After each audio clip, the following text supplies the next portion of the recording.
Blessings. Welcome. Peace. So, welcome to our sexual alchemy discussion. Today, we're going to be touching on how we can access Black power through sexual healing. And it's a big topic, obviously. For the moment that we have you here, we're going to try to get into the most significant aspects of it so you get a sense of what exactly sexual alchemy is and how it connects specifically to us as people of African descent and our particular healing process. So it may be triggering for some people anytime we're talking about anything having to do with sexual trauma, sexual abuse. So there are some aspects of it that people may inherently be uncomfortable with, but that's part of the healing process, right? Is making sure that the things that are illuminated, that create discomfort, that we still embrace and face them as part of that healing transformation process. So that being said, we're going to go ahead and introduce ourselves. So I'm going to let my sister Leyanne do the honors and begin. Thank you. Peace, y'all. I'm so excited to be having this conversation. It is long overdue. It's really an honor and privilege to be having this conversation with my sister Nef. My name is Leyanne Oliveira. I am a medicine woman, a yogini, a doula, a fierce protector of the divine feminine consciousness. Overall, a woman that is super passionate about supporting other women through healing trauma, ascending into higher versions of themselves, cosmically, spiritually, and embodying their full power in this world to be able to live the life that they want. And I do that in many different ways. And one of them is through sexual alchemy, which we'll be diving into tonight. Yes. So I'm so excited, and it's such an honor to be in partnership and sharing power with my beautiful sister. So, well, first I'll speak on who I am. So I'm Aust NeferKa. You can also call me Nef. I like to go by Nef. I am a sacred wisdom keeper of ancient African spiritual science.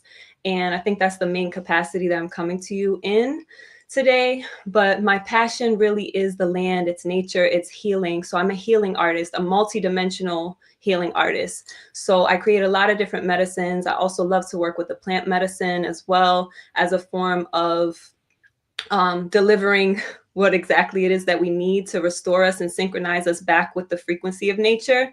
I'm also a farmer. I am a revolutionary, and I see this work of sexual alchemy primarily as an act of revolution and the resurrection of our ancient legacy.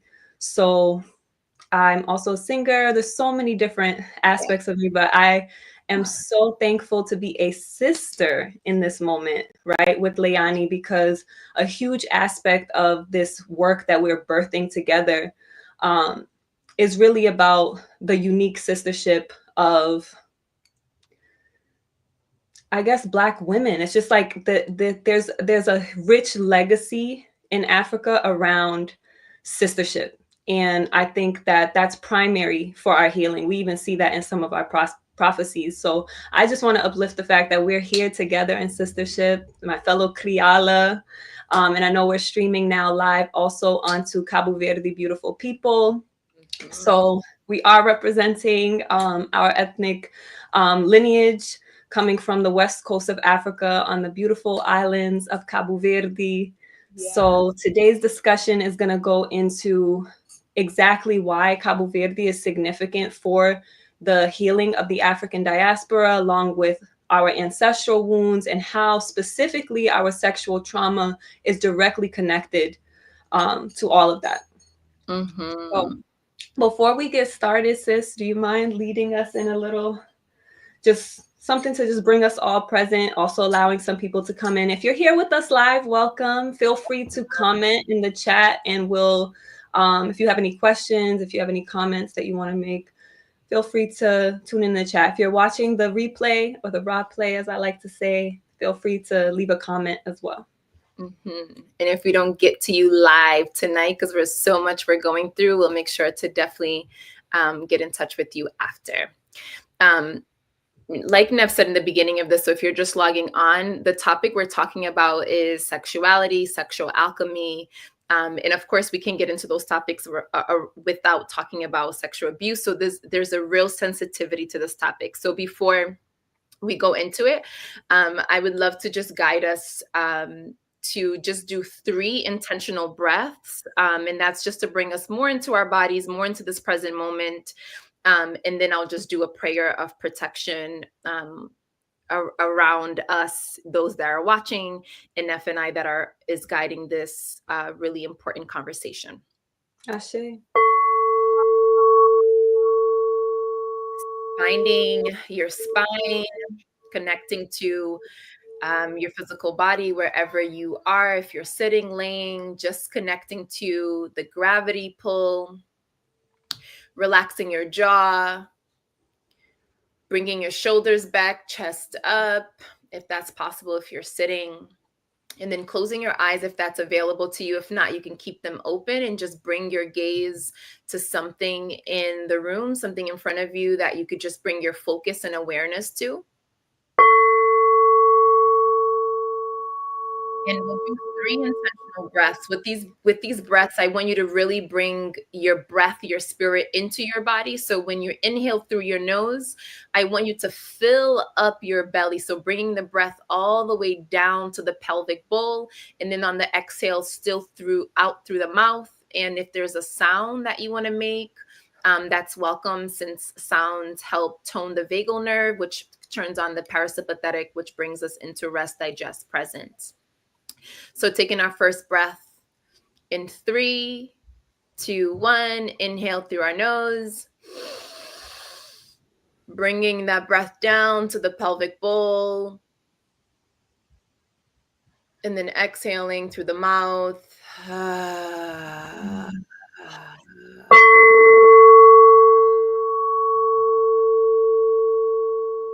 Letting out all that stale breath out, really emptying out the lungs. And then getting ready for our second inhale in 3, 2, 1, bringing in all of your spirit in through the nose, down to the pelvic bowl, bringing in all of ourselves into this moment, into our bodies. And then exhale through the mouth, releasing any tension. You are safe to be in your body. Taking a moment to notice any shifts in the body. And then going in for our last intentional breath, really make sure that you really bring in yourself. So all of your selves from all the places you might have been today, inhale through the nose and then exhale out anything that might be stopping you from being here fully present. So last breath in 3, 2, 1, in through the nose.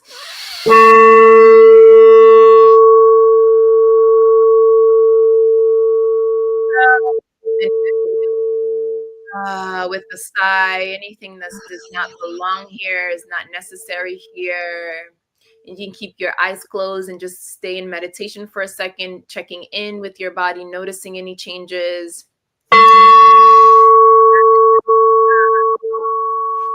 Pray for this live creator, source, infinite power of intelligence, ancestors that are healed and well, that are around us. We call you in this moment to circle around this live, to circle around those that are listening to us, those that will listen to us and listen to this message.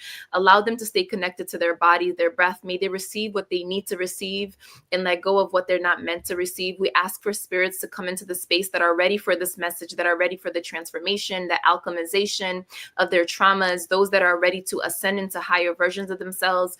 We ask that you protect Nef and I as our channels in this moment that are here to birth and express this message that is so needed for the collective liberation. We ask for unity of all African people. We ask for full liberation of all of our people. Ashe.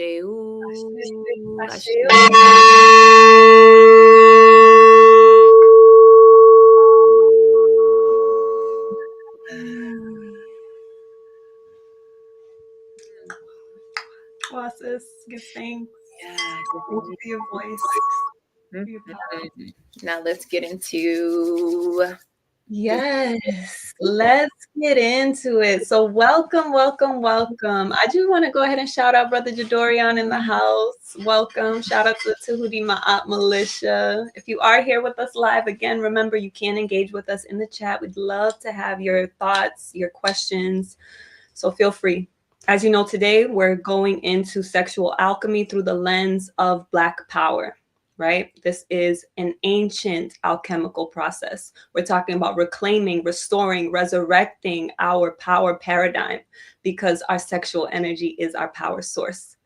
Okay, so part of what we need to be clear about as we approach this topic is where are we now? Why do we even need this work? Right? Why sexual alchemy? And and we'll get into what is sexual alchemy, but really looking at the sexual state of us in this moment in the collective. And that's part of what has driven both Leyanne and I to this work, to this practice, or this play, as I like to say, because this is what is needed in this moment. Anyone who takes a sober look at the state of the world today, at the state of humanity, can clearly see why we need sexual healing. And I don't mean only those of us who have experienced sexual trauma, but also those of us who are just existing in this world because we're constantly being sexually attacked, psychically, spiritually, emotionally, in many ways unconsciously. So those are the things we're going to unpack.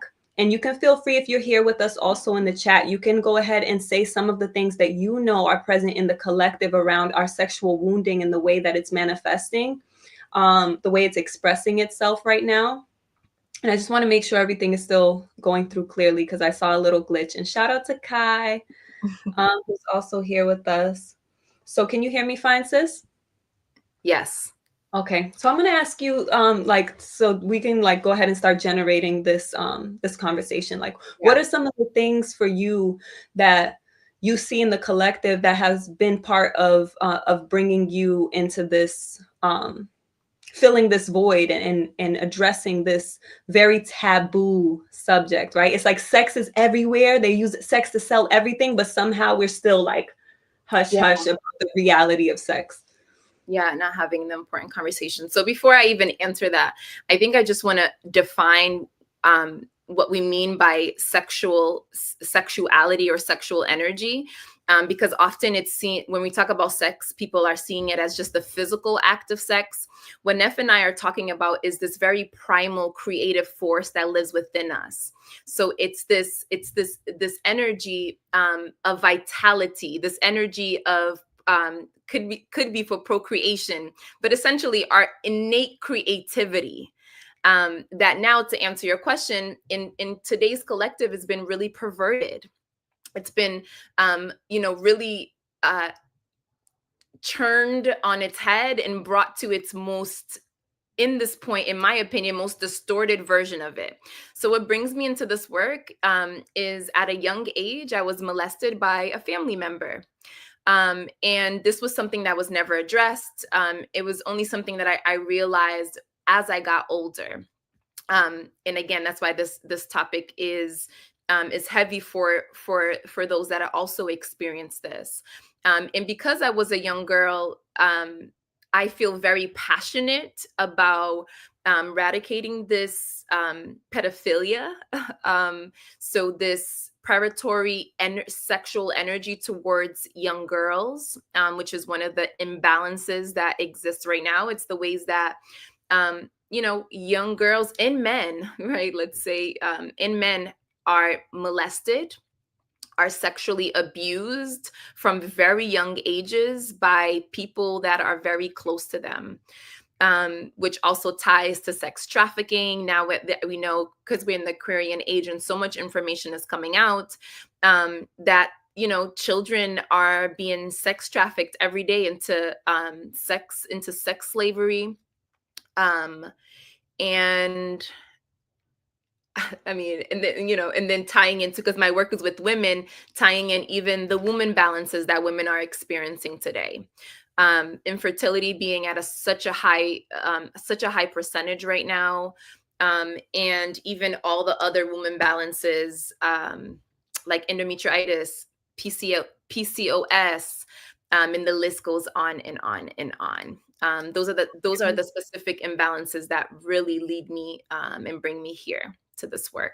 How about you? Yeah, likewise, I have a personal connection to sexual trauma as well. I was also molested when I was a child, and I didn't face that reality or even put it into that context and use that word. I wouldn't even utter the word because it was something that was so deeply shameful and so subconscious. It's not like I was consciously ashamed of it. I just buried it so deeply, which is what happens to most of us when we experience trauma. Yeah. Many people actually experience sexual trauma that they do not remember, right? Which is one thing. And it's another thing when you do remember it and you bury it.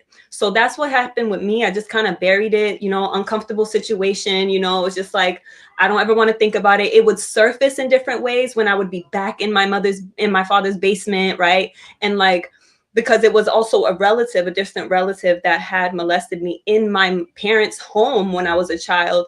It was something that stayed with me. It was like very present with me. And even though I had traveled, I moved to New York and like I'm living my whole life. And eventually that trauma it was haunting me the entire time. I just wasn't conscious of it. But when I was 23, I actually had what I would say just like a kind of like a episode where I actually threatened to jump out of a window. And it's interesting because I like to make that connection because sometimes people do not recognize that some of the things that create psychosis is trauma that's unaddressed. And for me in that moment, although, I've reasoned around it in many different ways, like I don't think I would have actually jumped out the window, but even the fact that I would threaten to is obviously showing something is off, right? Even if it's just for attention or whatever it may be. So I had to face it because thankfully my partner at the time contacted one of our elders, my spiritual father, Baba Heru. So shout out to him because also a lot of the ancient wisdom that I'm going to be sharing and we've woven into sexual alchemy, that is this medicine, came through the gateway of that door through the shrine of Ptah and this beloved elder.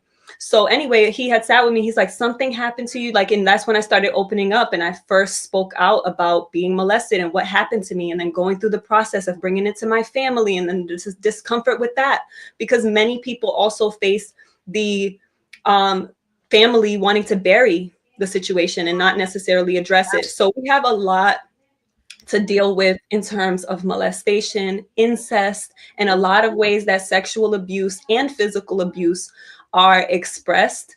And another aspect of it that I think makes me very passionate about this whole, like just the shadow side of it, right? Like the what's happening in the darkness that's really expressing itself right now is I feel really passionate about sharing the ancient wisdom that I know because we've strayed so far away from it because we're like in a culture where everything is hypersexualized. Yeah. And it's gone from something being sacred to something so profane where it's like having sex is like tying a shoelace. And that's very, very dangerous. It's not only dangerous for us, both men and women, but most importantly, it's dangerous for our children, as we're talking about with the pedophilia and the direct connections to pedophilia.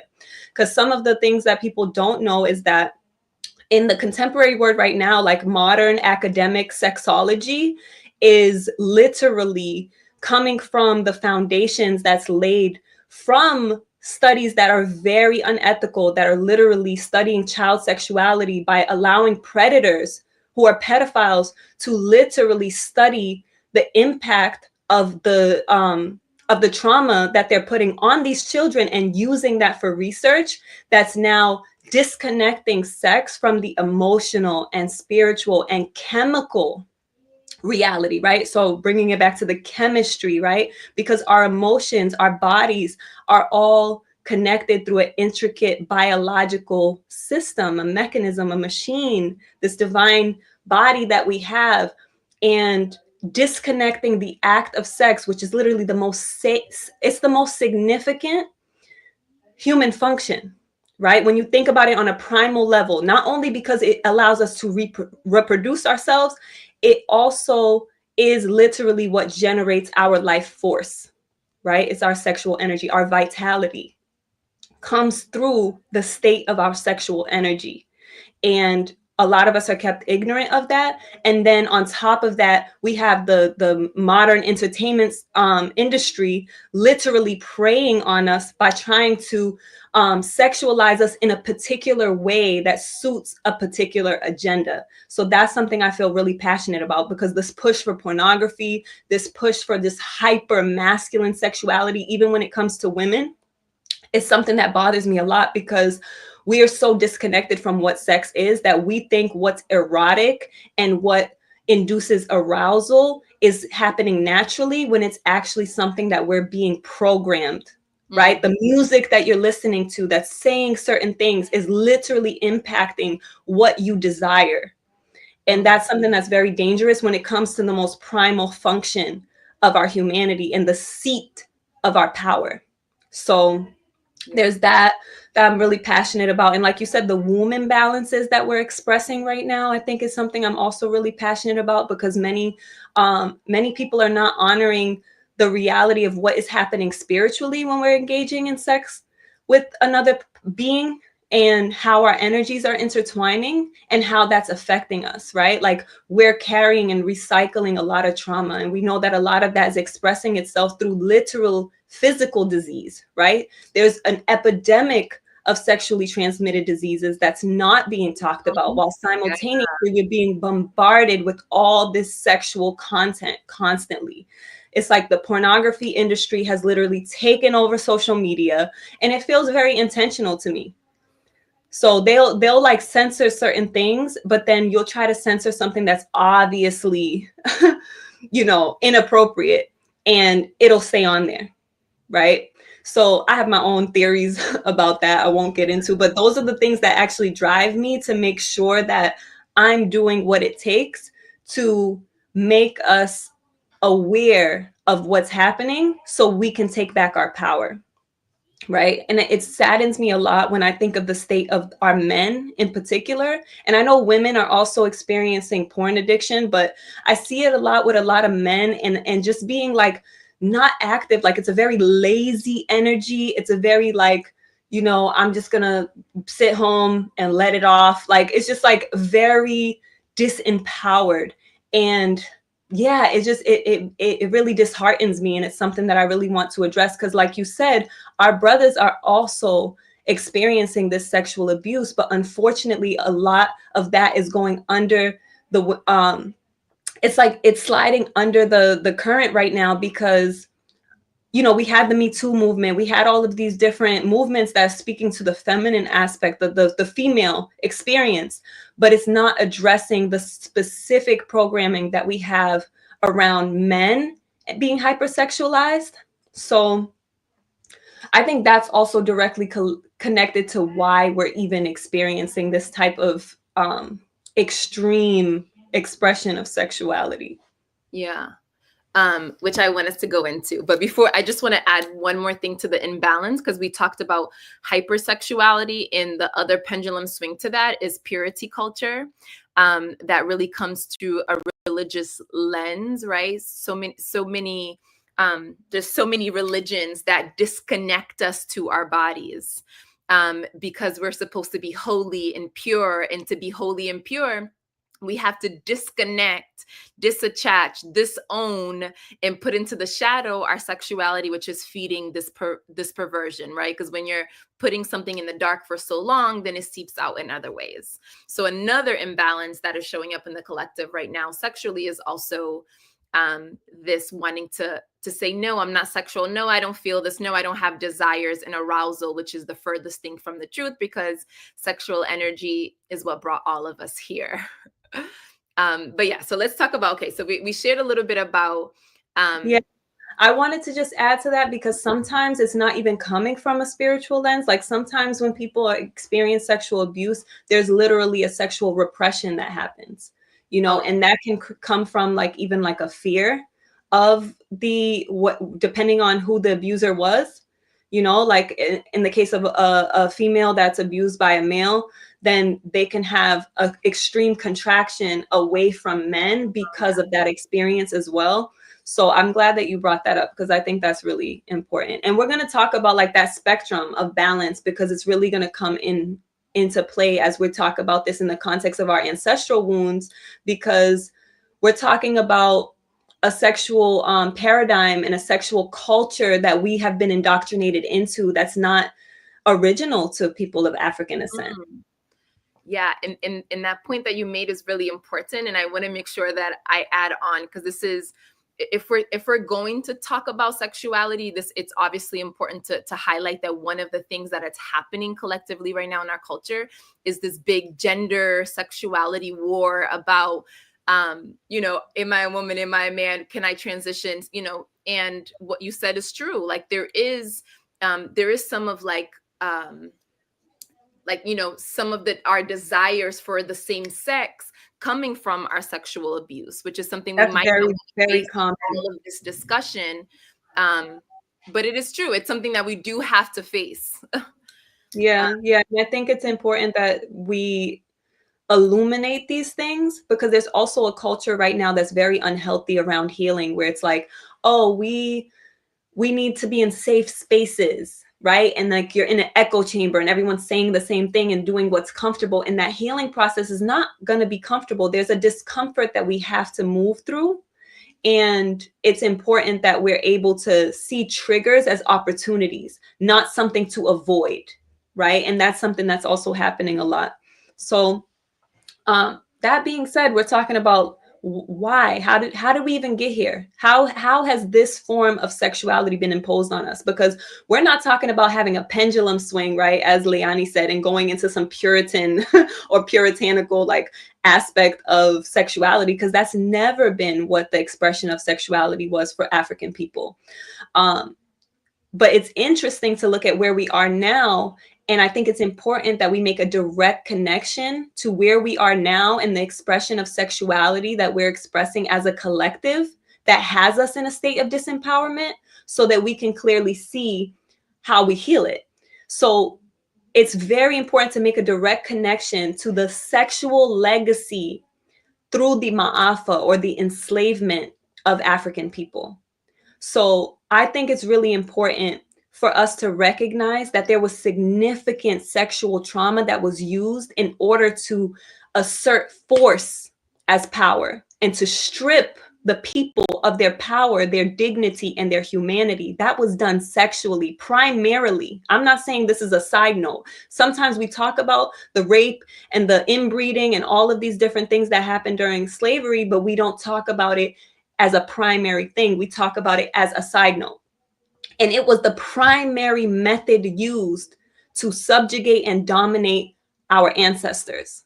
And that trauma from that is still in our blood. And that is exactly what we are recycling. The incest that's being expressed in our families is directly related to the trauma and the wounding of our ancestors, who were literally enslaved and forced to breed with their own family members just to reproduce and create more people for them to enslave. That's a very real thing. So we are desensitized to it, and we just feel like, oh, it's hypersexuality, right? Everything's about sex. And that's also been part of the caricature that the European has created of Africans, you know, to show us as this like grotesque, very hypersexualized, just an object, right? And that's part of European culture, which we'll talk about. But specifically when it comes to enslavement, that piece right there to me is one of the significant elements that makes it very difficult for our brothers to heal, because that hypersexuality is one that's praised, right? The more hoes you got, the more bitches you got, right? Like it's something to be proud of. The younger you were when you lost your virginity, it don't matter if it was with a 30-year-old woman. They're not looking at that as pedophilia. They think it's a knot on the belt, something to be proud of, right? So that is not allowing our brothers to really face the sexual healing that's needed, right? Because it's like, I have to normalize this, but I have this deep-rooted pain, right, that I'm not even conscious of, and that is recycling in me in all of these different ways that I'm not even aware of. So it's very important just to like shine the light and make that direct connection. Not only that, our strongest men that were brought to the decks of these ships and put in front of us and raped in front of us, right? I'm there's literally right now, one of the things that's bothering me around like what's happening in the collective right now is I literally see that happening right now. When I saw the story of what's going on with Kendrick Lamar, who is literally one of the artist, a poet, literally won a Pulitzer Prize, right? Like esteemed, about to play the Super Bowl, right? One of this construct's most significant rituals that they do. And then to have him on a public platform to be demeaned and to have someone literally make jokes about raping him in a very graphic way where it can literally be visualized.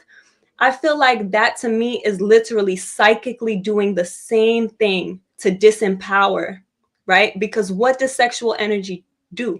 When you when you um when you are forcing yourself on someone in that sexual manner, what is it that you're doing? You're stripping away their power, right? So when we're experiencing that, where we're watching that happen as well, it's not something, we're not just talking about, oh, this was in history.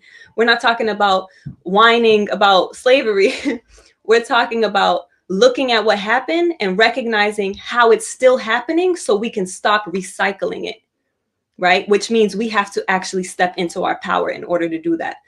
It's interesting that through the trafficking of Africans, that when you look at that pathway, there was no way to traffic Africans without going through Cabo Verde. So the fact that Leyanne and I are having these retreats for sexual alchemy in Cabo Verde and doing this ritual work there is very intentional and very, very important for all of us. Because what a lot of people don't know is that Cabo Verde had a exclusive rights, right, to exploit the trade, because the Portuguese who colonized Cabo Verde, they are the ones who started the slave trade. Okay, so this is something that's important for a lot of people to know, because it's a cultural wound that we have specifically as people from Cabo Verde, because there's this schism that happens around identifying as European or identifying as African. And part of that is because of this legacy of enslavement. And it's not just for us as people from Cabo Verde, but it's important to know, because we had exclusive, or the Portuguese had exclusive rights to the slave trade. For a period, it was illegal to not go through Cabo Verde to be and participate in the slave trade up until about the 16th century. Okay, so a lot of our ancestors, that was that severing point for them. That was the last point of African land that they touched before they were stripped away and brought to Brazil, to Central America, to the divided states, right? So I just wanted to point that out, because that's another very significant reason why we're connecting us back to enslavement. Because now we're talking about, why are we in this Eurocentric sexual paradigm that's very patriarchal? It's hyper masculine. It has a lot of this pedophilia, as well as homosexuality, which is something that comes specifically from European culture. So as I acknowledged, right, the Portuguese were the ones who colonized Cabo Verde. But when we go back to the ancient world and we're talking about the legacy, because when we're talking about culture, we're not just talking about a moment right now. Culture is something that is in a continuum. Whatever happened from the past is continuing to inform the process. There's a cultural seed, right? There's a very brilliant book by an elder named Dr. Marimba Ani called Yorugu. It's an African-centered critique of European cultural thought and behavior. And in that book, she anchors us in our own African terms to evaluate European culture and thought, so that we can have a critical look at what exactly we have been indoctrinated into. And one of the words she uses is called the asili. And the asili is the cultural seed. It's the cultural seed of any culture. And there's also another elder, another ancestor. He's not alive anymore, but his name is Dr. Cheikh Anta Diop. He has a book called Civilization or Barbarism, where he also addresses this issue. And in most of his work, he's an anthropologist from Senegal, and he specifically addressed the two cradles of civilization, and how there's a European cultural seed and there's an African cultural seed, because the way that the cultures, the societies develop in different environments, because the ecology determines what the people begin to value. So we had one group of people that began to value patriarchal systems because they came up in the cold, where they had to kill to survive. So in that context, the women who were bearing children were more of a burden than a blessing, because if they gave birth, that was another mouth to feed. So even when you see things in European history around cannibalism and things like that, the woman was the one who was eaten because she was the one who could reproduce. In European traditions, like they value the Roman tradition, the whole Greco-Roman paradigm. If you look at the founding story of Rome, they literally created a male-dominated paradise where they didn't want to have women. And it's inherently a misogynistic society when you go even further back to the Greek society. And I don't mean misogyny like we don't like women. I mean the hatred of women. And the expression of homosexuality was prominent in European culture. And that's very different than what we see in the cultural seed of Africa, where the people came up in abundance, in the heat, in the sun, right? Where they didn't have to kill to survive. There was plenty just falling off the trees. We had to figure out what to do with the extra waste, right? Compost. So in that tradition, the woman giving birth was a blessing. It was more hands to farm. We were an agricultural society, right? So we developed a matrifocal system where the woman was revered. It was not matriarchal where the woman was on top of the man. It was balanced. So as you can see in these images here, there was a very balanced equilibrium between men and women. Women had rights. Women could literally rule in the position that was for a male figure. That happened several times. So that's what we saw in the African worldview, right? Completely different environment, completely different development. And in that tradition, we have a system called Ma'at, right? It's literally a cosmic expression of how the universe creates order. And we depicted that through these beautiful symbols and stories and myths to show how we align with that cosmic order. And one of the symbols that was used for that being Ma'at as the force of truth, right? The force of justice, the force of judgment, the force of balance, of wholeness, of reciprocity, right? Giving and receiving in equal measure.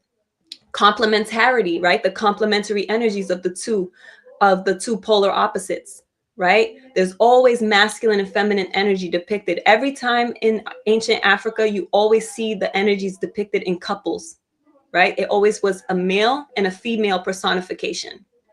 So this to me is really important as we think about what is the African sexual legacy, and recognizing that it was one of balance, which is what sexual energy represents. Even when you look at the primary iconography that comes from Africa, like the Ankh, for example, being a symbol of life, juxtaposed with the way that Christianity morphed once it was taken out of Africa and taken through a European worldview, and then came back with the missionaries who came to colonize, and it came with the cross. They removed the feminine principle, the womb, and we had a patriarchal order, right? So it's literally the opposite.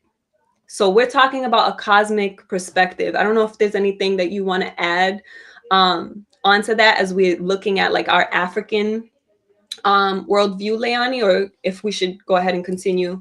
Yeah, I think you did a great job. I know we're getting close on time, so I think that was Yeah. great. Okay. And then I'll briefly say this, because one of the things, we're going to give you guys an opportunity to really learn more deeply about these concepts, but this is one of the forces of nature that was described in ancient Kemet, right? They can't take Egypt out of Africa, okay? The ancient word for Egypt is Kemet. That's what our ancestors called this land, Kemet, okay? And in Kemet, we have this principle here, Amsu, that was personified as a man with an erection. It's also in the previous slide. It's on the right-hand side. You see that Tekken, which they call an obelisk. They've literally copied it and brought and have one here. They have one in Rome. Literally, they took one from Kemet and brought it to Rome. That is a symbol of the erection of the phallus, right? So this is all speaking to this principle right here of Amsu. Amsu is a principle of regeneration. It's literally about the regeneration of the land. And it's shown as a masculine principle because in ancient Kemet, the earth was depicted as a masculine energy.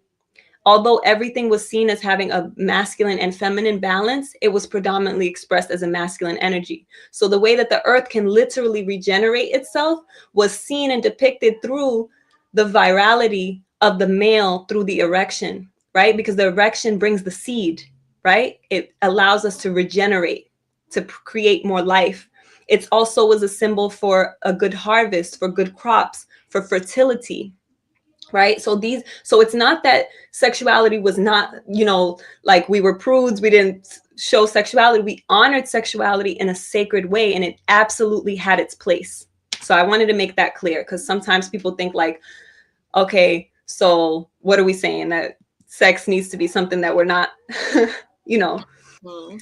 uplifting? And no, there's just a proper way for us to do it in ma'at, in balance, right? Because that's what we're talking about. We're talking about returning to our cultural seed, right? So that requires us to balance our sexual energy. And we know sexual energy, in order to create, it's a balance of our active energy, which we call masculine, but you could just think about it purely scientifically. There's always energy that goes out. It's the positive and the negative charge that creates electricity, right? It's in all aspects of creation. And when it comes to our creative energy, we all have masculine and feminine energy within us. We have an aspect of us that's receptive and pulls energy in, and we have an aspect of our energy that is active and pushes energy out. And it's designed for us to come into balance with that energy so that our life force can be regenerative, right? So I just wanted to express that specifically, because even when we look at the legacy of Africa, and we talked about how Cabo Verde has a very specific relationship there, that piece is really important because, like, for example, on the screen here, we have one of the books by Dr. Ivan van Sertima, They Came Before Columbus. And that book is really significant because he talks about how Africans were seafaring people. Even though the Portuguese claimed that there were no people on the islands of Cabo Verde when they arrived, that's the same thing Columbus said when they said they discovered America. And we know there were millions of people here that were literally genocided, right? So part of us reclaiming and returning and centering Cabo Verde in particular, not because we strategically thought it, but it was divinely aligned that way. It just so happens that both Leyanne and myself come from that lineage. Leyanne was actually born in Cabo Verde. I was born in the divided states, right? But my mother and my father from Cabo Verde, I now live there. So just that alignment is natural to us, and it's part of what the ancestors are aligning for us to restore ourselves. Because like I said, most of our ancestors, most people whose ancestors came through the trafficking, their ancestors had to move through Cabo Verde.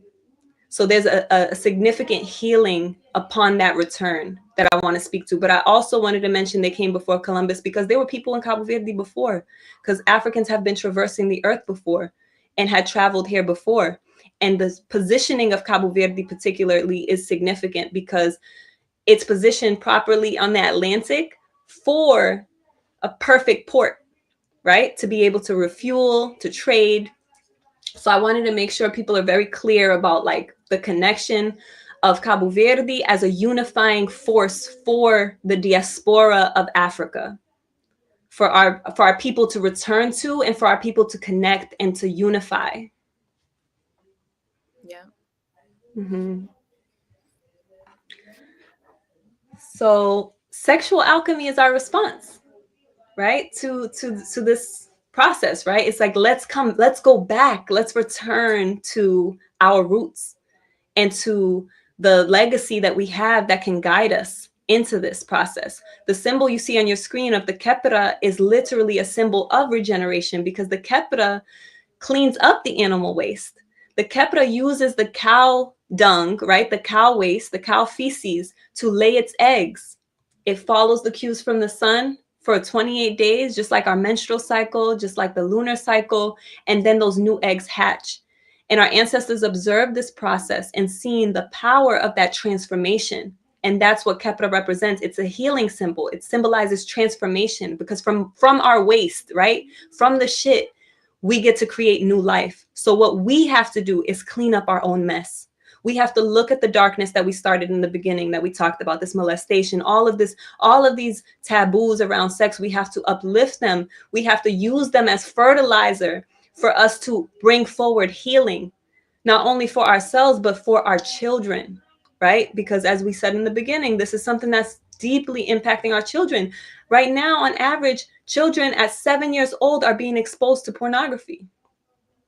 And how that impacts the brain is only just now coming to the surface. The dangers and the impacts of the brain, on the brain, that pornography has, right? And not to mention, it literally is disconnecting, it's fragmenting them from the significance, the literal just biochemical reality of why our bodies produce certain hormones, right? Certain chemicals are released in our body when we have sex to create connection. And now we have children who are coming up, teenagers who do not know how to connect. They can masturbate with pornography, and then when they're together with a real person, they're so overstimulated. Their dopamine centers are so raped at this point that they cannot even connect with the natural sexual expression, which we require to reproduce. So I can't see that being by accident. Shout out to brother Kevra Asar. He said, "Wake up, Cabo Verdeanos."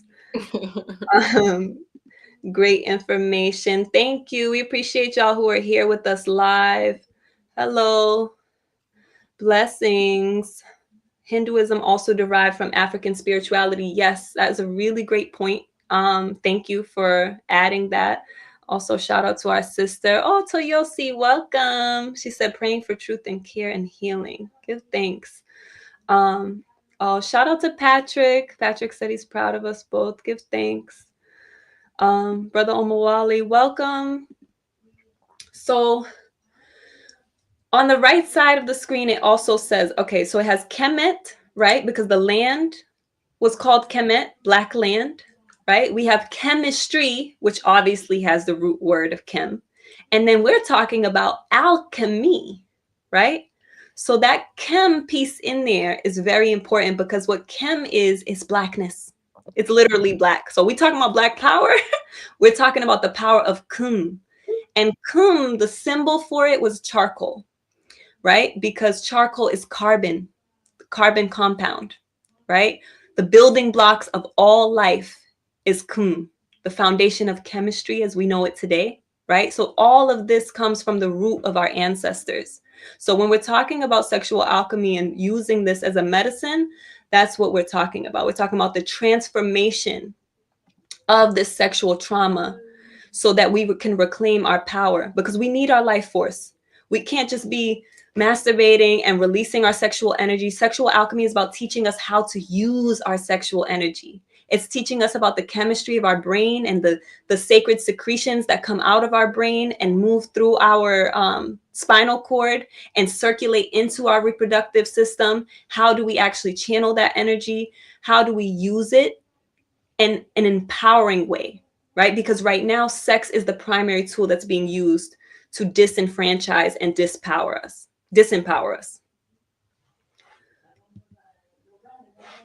So energy cannot be created nor destroyed. It can only transform from one state to another. And that's what we're going to support you in doing with sexual alchemy.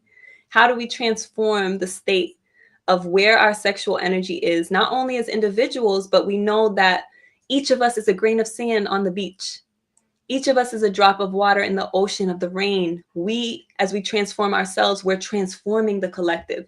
We're setting a precedence. We're having an intercellular transformation process by healing ourselves and having the courage to go there and go where it hurts, because sexual trauma is not easy to face. But having the support in doing that and navigating that, you know, with people like my sister Leyanne, who can gently really allow you to like nurture and connect to your womb, all of these different elements of support. It's not just a mental thing, right? It comes through the body. Can you talk a bit about that, sis? Like the more like physical and emotional aspects of sexual alchemy? Yeah, and we're going to be talking a lot more about it in a webinar that we are inviting y'all to. So we've shared a lot of information. We've shared, you know, where we are collectively, the imbalances that are showing up. We talked about our history. How did we even get here? And really helped us understand how a lot of the imbalances that are existing within our people, in our culture, you know, as Black folks, don't come from us. It doesn't come from, you know, our natural way of being, the way that we are just naturally connected to nature and live, you know, really cyclical life and aligned life with the Creator. Mm-hmm. So we have a webinar that we would love for you to join into, for us to share more information about this, specifically what sexual alchemy is and how you can start bringing this technology, you know, bringing technologies that are ancient and also modern in some ways, to alchemize this trauma, to be able to help you move from the dense, you know, dark energies, and to make it into light, to release the tension, the contraction, into expansion, into more light, more vitality, more radiance. So we would love if you joined us. It's going to be a really informative, and we'll make sure to also have some kind of practice through this sexual alchemy, so you can actually get a taste and experience for the bigger experience that Nef and I are creating, which is an annual sexual alchemy retreat in Cabo Verde, in Sao Vicente, Cabo Verde, during Carnival season. So Yeah. all that we've been talking about, all the passion that we've been sharing, is ultimately for the big retreat that is happening in February. Um, Yeah. but we want to invite you into this smaller container of a webinar to kind of give you a little taste, and for you to see if this retreat is a fit for you, because I know it is. Yes. Shout out to my brother Solja and Kepra in the house. Much love. So, yes, as Sister Leyanne said, we are launching our sexual alchemy retreat for this upcoming Carnival on February 28th. So, you could get information about that directly at sexualalchemy.com. If you already know, you're in it to win it. This Do it. experience is specifically going to be for women of African descent. However, if you're a brother and you're interested in doing sexual alchemy work, you can still reach out to us, because that healing process is necessary. But this particular aspect of the retreat experience is going to be a container specifically for African women. And then mhm. And reach out, because we do hope in the future, as we grow in this work and as it evolves, that we do bring the brothers in, because Yes, obviously our healing is tied to yours. yes. So definitely do reach out. Absolutely. So I want to shout out everyone who's been here, supporting in the chat, everybody who is watching the raw play afterwards. Feel free to tune in and just tap into all the details that we have on the website, but specifically in the description, whether you're checking in from Facebook or from YouTube, in the description is the link to the webinar, so you can sign up. It's a free webinar and it's a series. And because the sexual alchemy process is happening through the physical body, it's a very physical experience, and it's very spiritual. It's multidimensional. Yes. So the seven webinars that we're doing, we're going over the 7 main energy centers. So that's half of the medicine that we're giving you a really strong, potent taste of, right? Just so you get the sense of what exactly you're experiencing and what both Leyanne and I have to offer, right? And if you're interested in doing this work, taking this work further, you'll have opportunities to do that. But it's very, very important that at the very least, we're exposing our people to the power of our ancient sacred sexual practices and how we can use that to heal where we are right now, currently within a sexual energy right now on the planet. So thank you. All right. Thank you, everyone who's here. Jennifer de Barros. Love it. Thank you, Patrick. He said, yes, the brothers need a retreat too. All right, brothers, we got you. We got you. Tim said, get an upgrade and regenerate the electricity. More attractive when you beam light. Bring it forward. Yes, yes. So we embrace our shadow and our light. And thank you, Brother Jadorian. Power. Sis, I appreciate you. I'm so glad that we were able to share this medicine with everyone today. Thank you. So for folks that are interested in signing up for the webinar, how do they do that? The link is in the description. So again, next Sunday at 7:00 is when we're going to start. We're going to start with the Crown Energy Center, and we're going to work our way down, right? So I highly recommend that you tap into this opportunity to get this medicine, right? It's going to be potent. This is going to be like it's going to be a straight shot, like a, a bow and arrow. We're giving you 30 minutes of power. So come with your notebook and ready to absorb and take in the information that we're going to share with you. Yes. All right. So thank you, everyone. We love you all. Have a beautiful, happy full moon. I hope that all the messages that you needed to come through and bring you clarity so you can move forward and know exactly what steps and decisions and pathways to take in your life, that all obstacles be removed out of your way so that you can step into your highest possible potential. All right. Yes. All right. Power. Peace, y'all.